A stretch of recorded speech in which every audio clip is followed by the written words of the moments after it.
Soviets and Soviets of the Red Army, how are you all doing? This is Connell Work. And I'm Angru. Hello, hello, hello. And folks, we promised you on Tuesday we'll be back with another terrible twosome, fighting another terrible tantrum twosome, and we will deliver. Today on Slutsk, we have ourselves another terrible divisions tournament, 2v2, task to, I don't know, this replay. I mean, like, I wish I could give you another kind of T word there. But what do we got here, sir?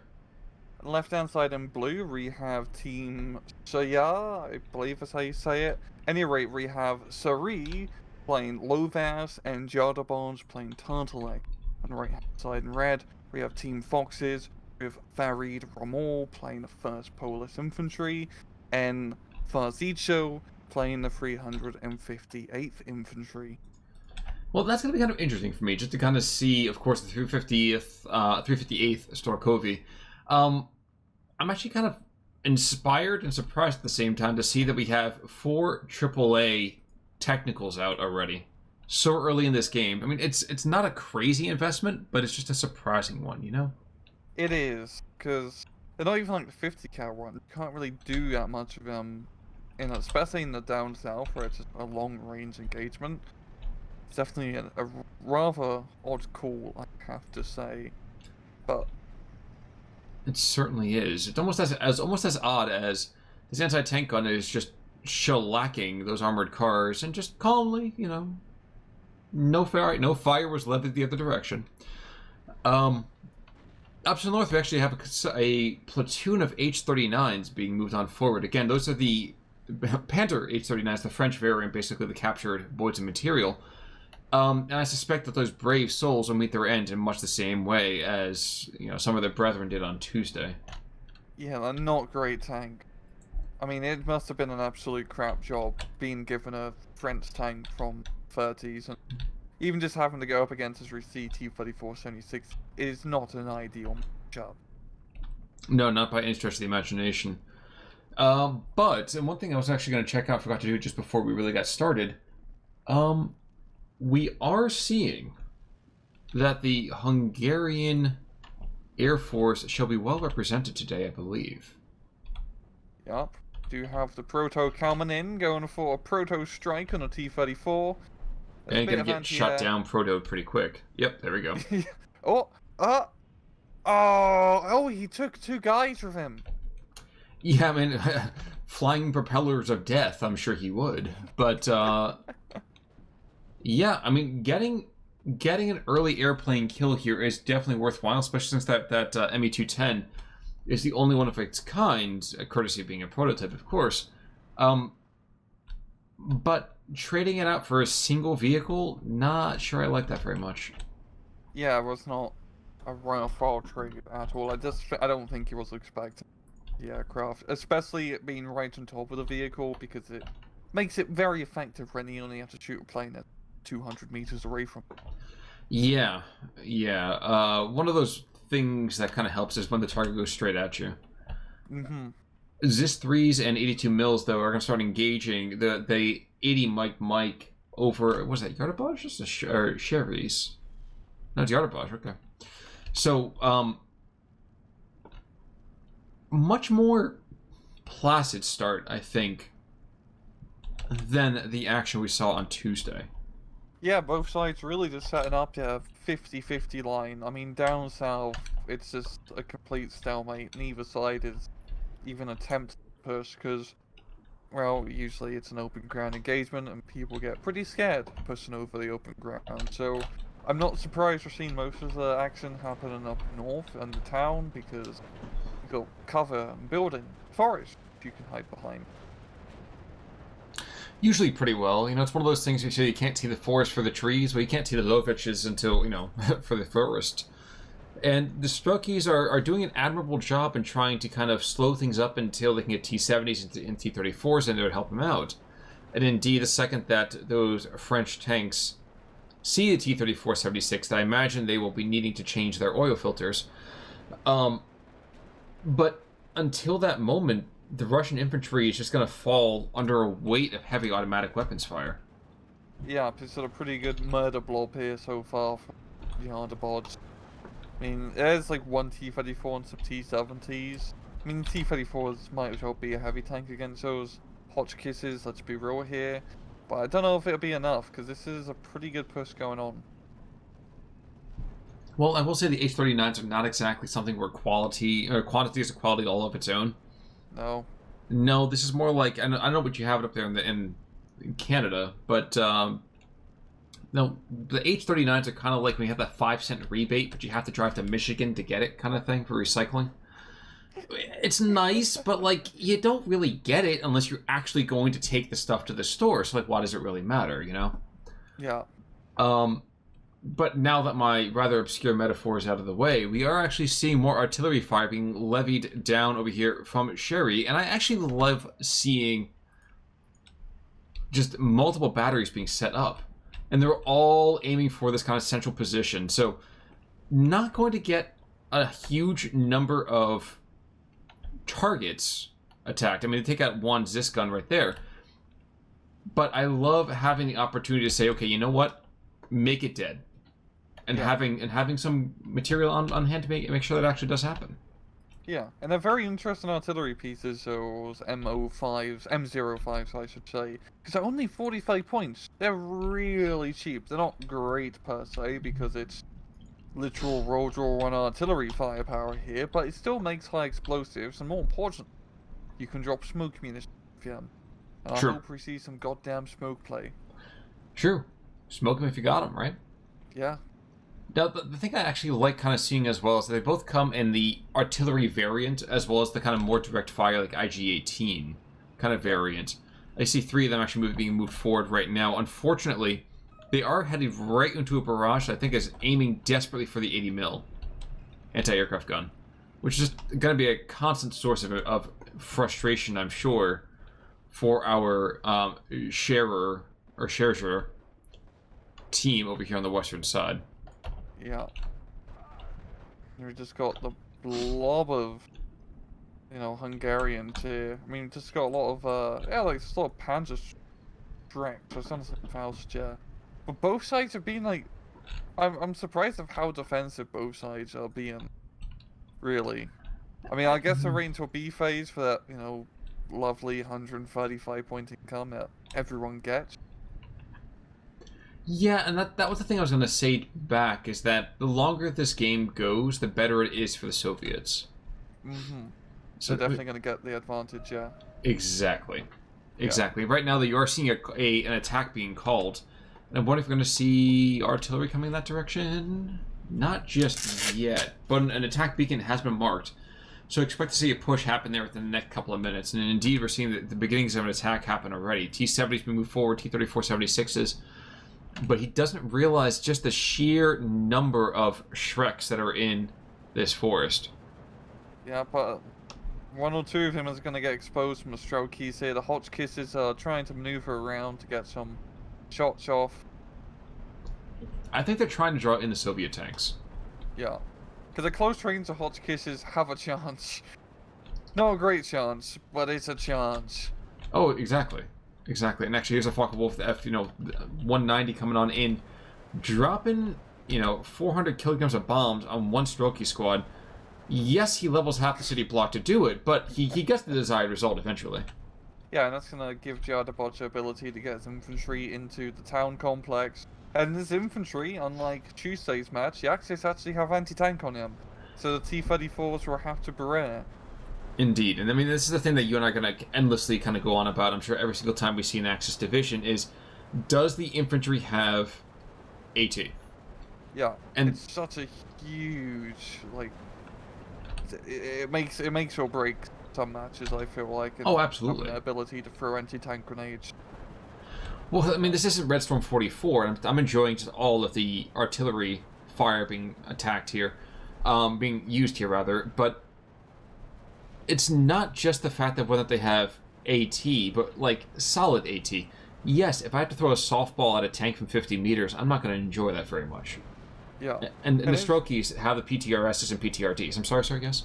Yeah, no, but that's like one of the very nice things about the Soviet infantry in general, is that, yes, they don't have all the super fancy stuff compared to the Axis. Like, usually have, a few, like, super trooper squads, lots of automatic weaponry.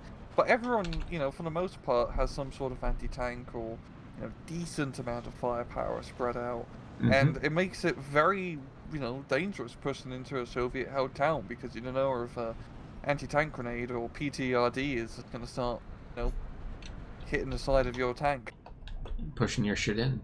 Ju-87 cluster goes down over in the center part of the map as a TOT barrage with 100 mils he starts to engage the north.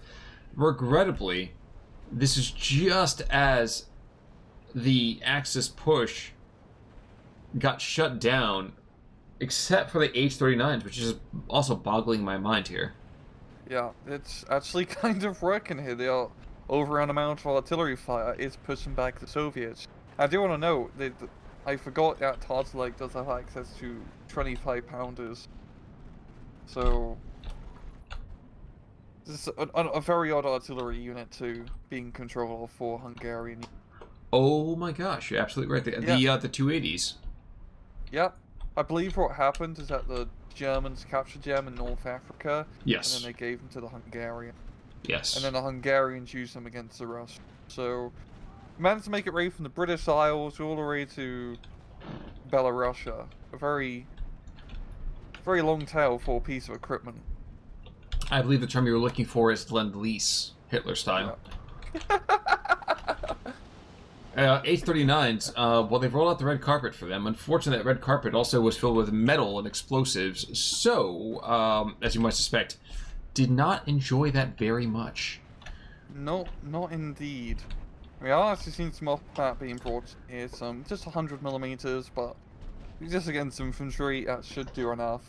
It still feels like Jardaboj, he is making decentish progress up north, but he needs to get deeper into the town. He is still bottlenecked in that one small corner, and they're not going to be able to do too much in that single corner.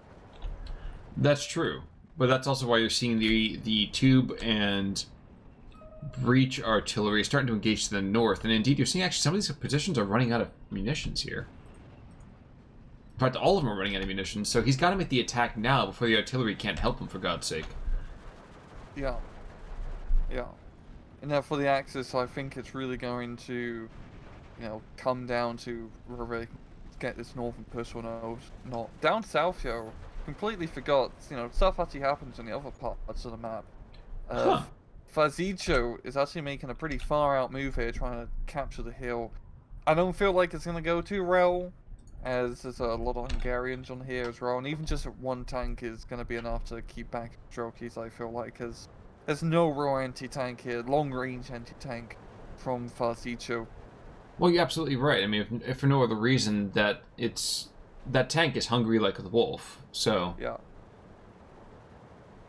Oh yeah, Tehran doesn't actually have a line of sight position. He's actually just a little bit down on the hill, so he can't even help out. And now he really needs to help out and move just a little bit forward because, Farzito's going to get his position. Yeah, the weird thing as well is I actually kind of expected to see the Nimrod getting pushed up a little bit.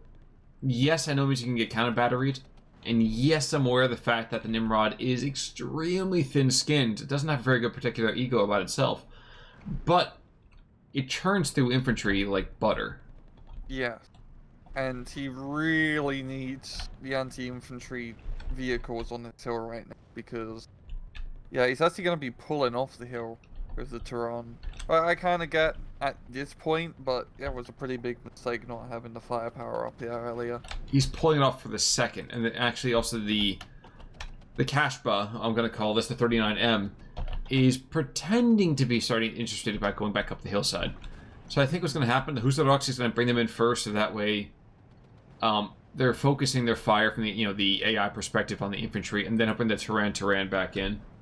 Yeah. And there's got a lot of Tehran's being brought in, and that should help out.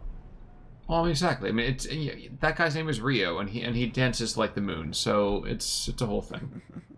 I do like on the southern hill where you have a fire position of a 45mm anti-tank gun and a T-26. I like that we have a bombing run of 3 IL-2s, and all of them are going after the innocent little Hetzers here. I like that too, Khan. 4 or 5. Actually, there were 5. 3 are stepping into the attack one to the south. No one going after the Hungarian infantry in the center-south position. And geez, wait. Nimrod, this is your time. Now is your time, Maitland. There we go. Lafaka Wolf is just murdering them. Jeez, 2 down already. Kovacs is in the area. Alright, wow. Yowza. Yeah, holy crap. One thing I do like about his team games is you see so much more artillery. Not artillery, airplane. I guess airplanes are a form of artillery in a way, but...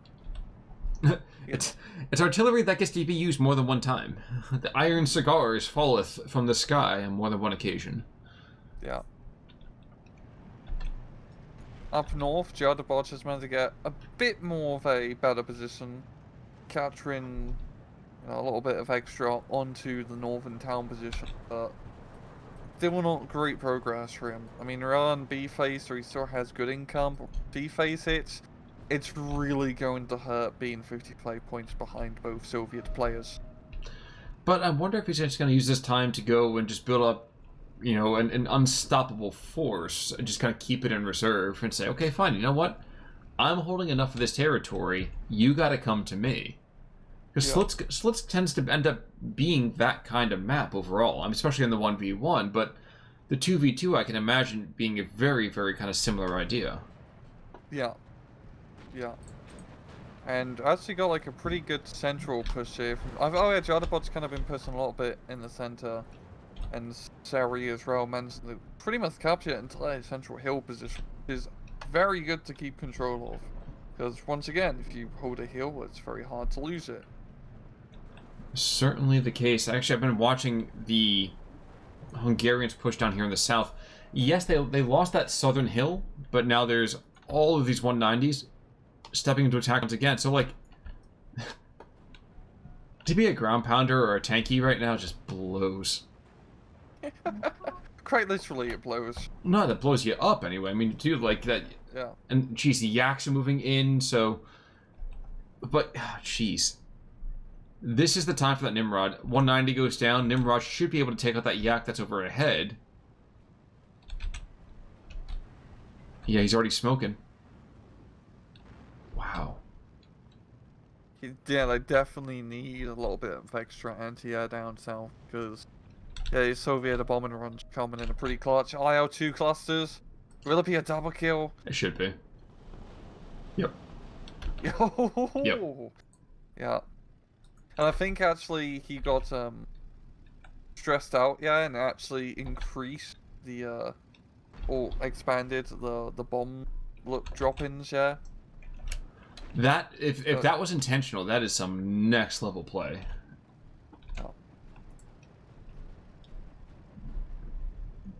We do have, yeah, Katusha up north here.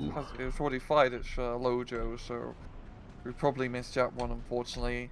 And then Scherwi is actually going to be helping out Jardaboj up north with his, well, northern aggression here of a bunch of infantry. Because, yeah, if they can secure this northern hill, I think I'll pretty much secure it for him, because it's pretty hard to take back the Soviet side. You have one narrow road by the spawn point, and then the other road is a complete hellscape to try and cross, especially if the Slutsk's in position. Or bridge, I should say. Is that bridge? Certainly the case. But there actually one thing that we don't see very often, just because of the nature of the map in the 1v1, is there actually is a northernmost bridge over here on the Soviet side, see on the top left of my screen here. Yeah, that was the other one I mentioned. Yep. Once again, kind of a pain to cross. I'm sorry, I'm watching this platoon of Stugs slowly dominate. And I feel like these T-34Es, I don't know that the Soviets can resist this. They're going to go and make this a very, very painful take. But it's not going to be enough. One of the IL-2s dropping his bomb load and gets 1 kill. But, sorry, the Stug, I'll lose 3 or 4 Stugs if I take out your positions, because the Stugs, at the end of the day, while they are very, very valuable pieces of equipment, I can get more, man. I can get more. Have a boatload of them. Exactly. Yeah. There's a reserve bank account at Slutsk. The Swiss run it.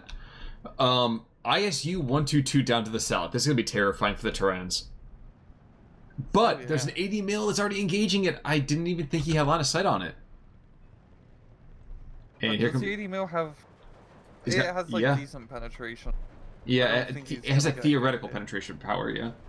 Yeah. It can theoretically blow up the ISU, but the ISU can practically blow up the 80mm if it reloads, which takes a hell of a long time. True, but it's a hell of a way to die to a Hungarian anti-air piece. Yeah. It's not even a flak 88, it's not even powerful, man. He goes up and there's Comrade Lenin there at the pearly gates of communism going, and how did you die, comrade? Hungarian. Hungarian POS. Ah, to capitalist hell with you. Wait, wouldn't they the atheists too? No, Comrade Lenin runs heaven. That's, you know, it's by... Oh. Yes, and actually, when they send him to hell, that's where Trotsky is, so...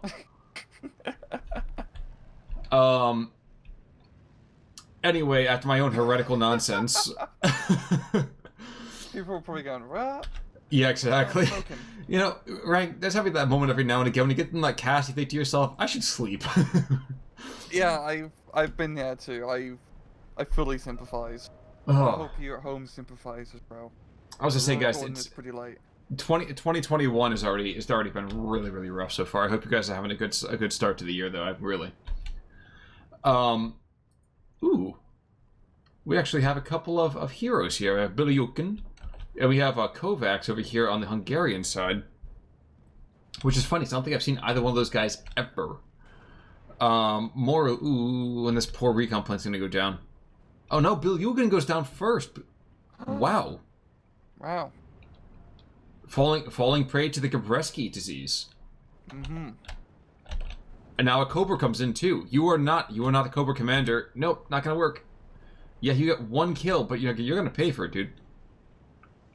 Yeah, the off map did manage to get caught in your half. I was only gonna get one shot out of two of the off map, so he did manage to deter a little bit of value from it. But this is, Rommel is holding pretty well up north, considering.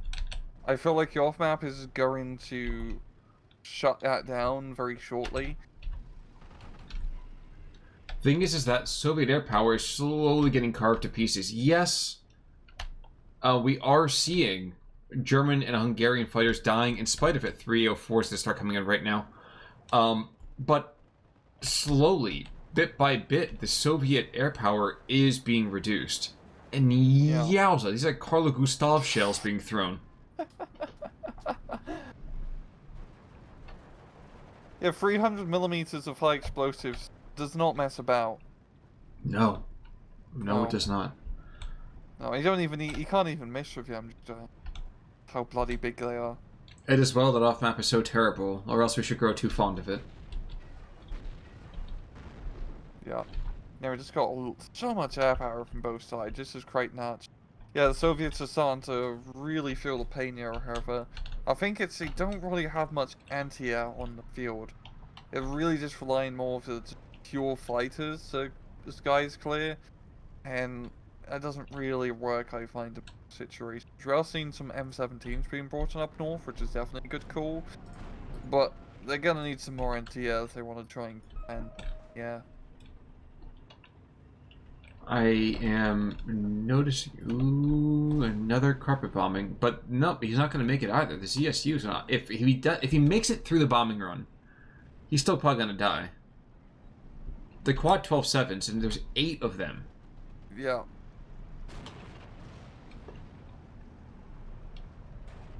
And an IL-2 come back the other direction. So, yes, this IL-2 might get a couple of rounds on point, but we still have now 4 anti-air positions the other direction. Like, this is hell on earth for for a pilot.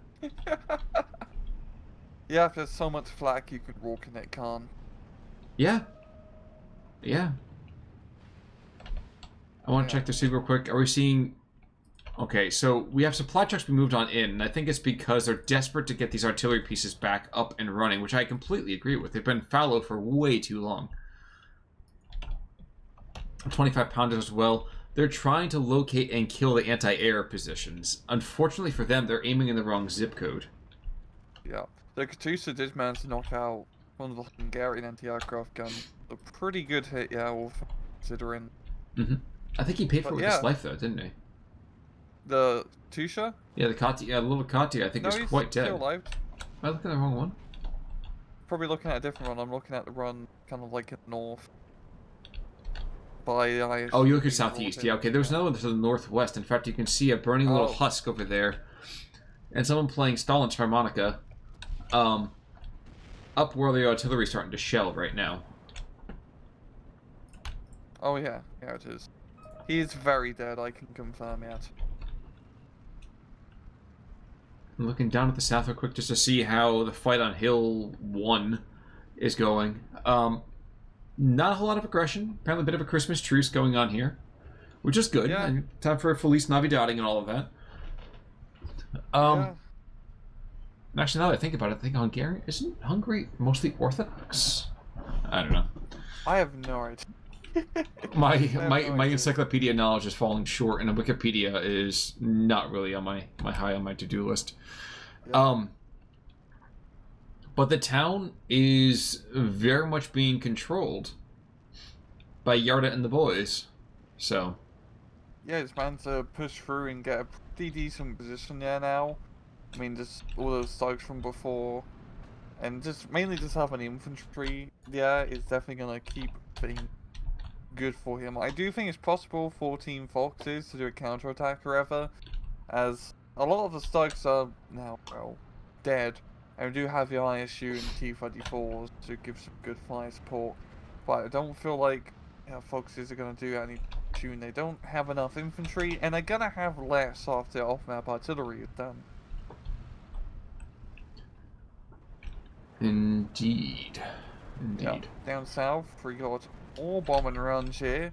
Well, you missed the prototypes moving on in there, but now the ME-109s, we got the 210s, we have 190s, and the Nimrod has been there since the beginning part of the game, and he's just going to continue to crush. Yeah. We got a lot more Hungarian anti-air down south, and that's definitely going to make it rather deadly for the Soviet airplane about here. I'm kind of mildly amused by this. Like, where are all these bombing runs going? I don't think they know at this point. Well, yak after yak is getting slain. I don't know. I was very optimistic about the Soviets over here in the late game, but they just lost so much material. Yes, they have position for now, but can they continue the momentum? I feel like the Hungarians just haven't lost enough. Yeah. So down south, like, Foxes have managed to capture pretty good position, mainly flag here. I don't know how long they're gonna hold on to it.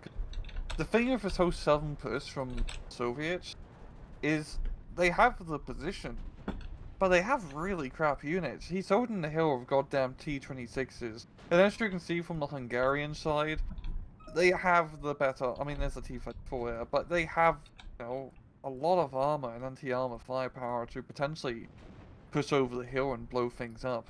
Indeed. I feel like Foxes in general are just kind of bluffing the enemy down south into not attacking, which is working, and it's a legitimate strategy. If you can, if you make your opponent think that you have more there, and you really do, that saves you a lot of money. I think, though, that the only reason that some of the Hungarians, like in the center, haven't pushed further to the east is that there's been no need to. Why give up a nice, solid potential defensive position? In the center position, it makes sense. I was talking about the far southern hill, but we're actually seeing that push happening now. Yes, we are. Runs crest over, and they just blew everything up. Free South veterancy is, well, pretty potent. It certainly is. It certainly is. And bringing in 85 mils and 37 mils over here to the south, trying desperately to keep things at arm's length. IL-2's coming in. Ooh, this is going to be fascinating. As all of that, all that ground fire is just going to chase these guys off like crazy. Yeah. Don't think, did a single bomb get off? I do not believe so. No. Nope. And they're going to lose in 109, crap. definitely, but there's probably going to be at least 2 109. IL-2s are going down like crazy. Last Holy one? crap.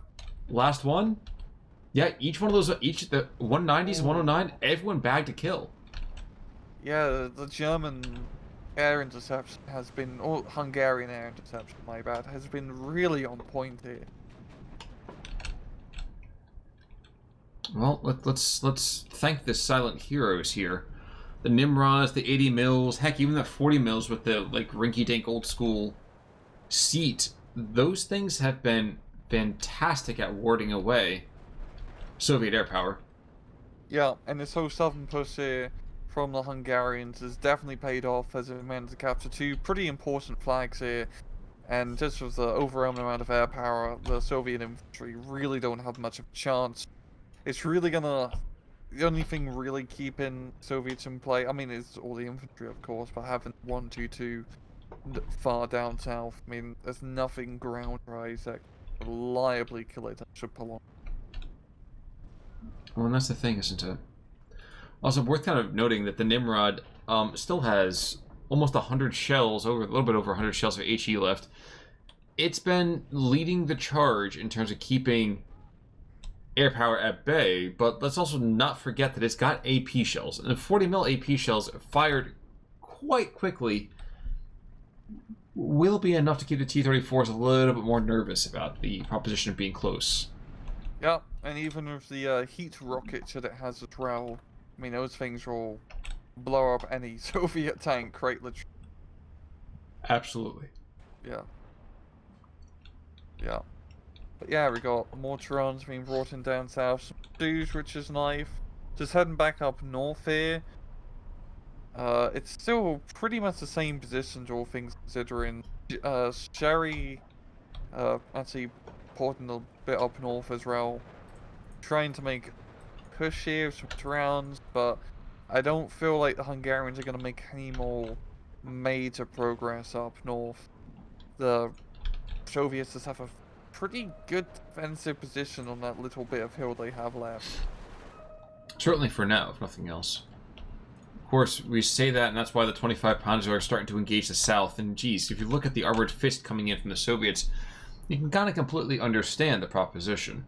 Oh yeah, this is definitely the sort of firepower that they need to bring in. Just the blob of T-34s, the death ball, backed up by ISU.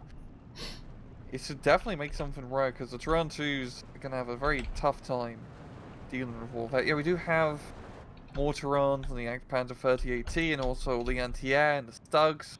So I feel like if T-34s, try to be a bit more aggressive and crest over the hill, they're gonna have a very bad time. They're gonna have a very bad time anyway. Look, we have 2 Ju-87s coming in. We have a prototype coming with Me-210. Oh my gosh, there's another Ju-87 in.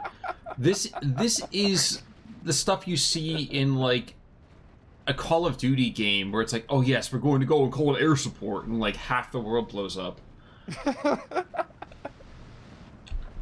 And yes, the 12-7s are there, 7.62s are there from the Zisses, like, don't get me wrong, but like, okay, you take out a Ju-87, congratulations, you killed one outdated plane from the Spanish Civil War, and your entire armored fist is retreating. Yeah. So most of it is alive. The ISU's alive, which is the important thing, of course, but I definitely halted that push. That was pretty classic. I do love how in both of these replays this week, it's all just coming down to air power. It's a factor that we don't see nearly as often, because I do love seeing good airplay. Worth mentioning, Katyusha to the north fires off more rockets looking for an anti-tank position. And misses quite considerably. Artillery pieces, in the meantime, are searching for, and may never find, but they are looking for the anti-air positions up there. If they're able to kill that, the entire northern flank is open. Yeah, ISU up north does go down. It was 2 artillery, I think, actually, wasn't it? No, it's 80 mil. Oh, jeez. I know. I saw the Ju-88 coming in, I was like, let me select that real quick to see where he's shooting, and everything else died. Yeah, you know what? It's time to push some of the armor assets you do have. Yes, Yeah. it's risky, but, you know, you might as well push him in. Yeah, Foxes are really starting to run out a bit of steam here. They need to just make a big ballsy push, like, somewhere, but I feel like wherever they're gonna do that, the Hungarian Air Forces come in and say, you know, how about no? And then blow them all. Well, here's the other thing, too, is the IL-2s are coming in, and the ground fire is kind of saying, you're so sweet, but I already have some boys, and they just start shelling everything. Like, look, I mean, the IL-2s coming in here, they're not able to be aggressive. Oh, they're getting bombs off, but Some of them, yeah. I think he just brought in enough IL-2s here to overwhelm the anti-aircraft defenses for the most part, but still. I think it was really funny. To do too much. The ZSUs are out of ammo. So there's been enough air power coming in the north that they're completely Winchester on any kind of, you know, ground to air. And they have 4,000 shots, Khan. Yes. 4,000 shots. That's ridiculous. They haven't even been in the match that long. No, they've been here probably 8-10 minutes, yeah. Yeah. That's a lot of DACA. I mean, to be fair, they have a rate of fire of almost 6,000 a minute, apparently, so... Well, yeah, when you put four a quad 12-7 on there, it's going to definitely have, you know, start unloading pretty quickly. But in the absence of really more committed material, yes, an 80 mil goes down here. Yes, you'll see 75 mil probably get picked off here in a couple of seconds. But the weight of numbers is beginning to tell. Yeah, and just the air power is again absolutely ridiculous. We got 3 cluster bomber Stukas coming in up north and the J-88. And another 305 off map. Yeah. Yeah, it's just slowly the Soviets are getting pushed in up north.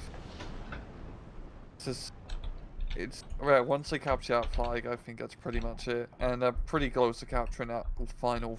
It's not the final flag of the map, but it feels like it's going to be the final flag of the match. J-87 taken... Oh, I thought J-87 was going to crash on top of that Soviet stuff to the north. That would have been beautiful. But a lot of ground material here. That northern reinforcement push, that's dead. Yeah. And just in case you thought it was possible to have more stuff going in, prototypes, another 305, another couple 210s, like, you know, this is the end of an action movie when you're like, we're going to take the fight to the aliens. And you have, like, Chinooks and, like, Apaches and, like, a movie that's set in, like, 2200 AD or some nonsense. When you have everything in a bag of chips going out here, and that's what the northern push is starting to look like. Yeah. This is just... They're throwing everything in the kitchen sink, and there we go. We got the cinematic Hollywood explosions going on. Oh yeah, we are Michael Bay-ing right now. Yeah. A very good climax to this match here. Indeed.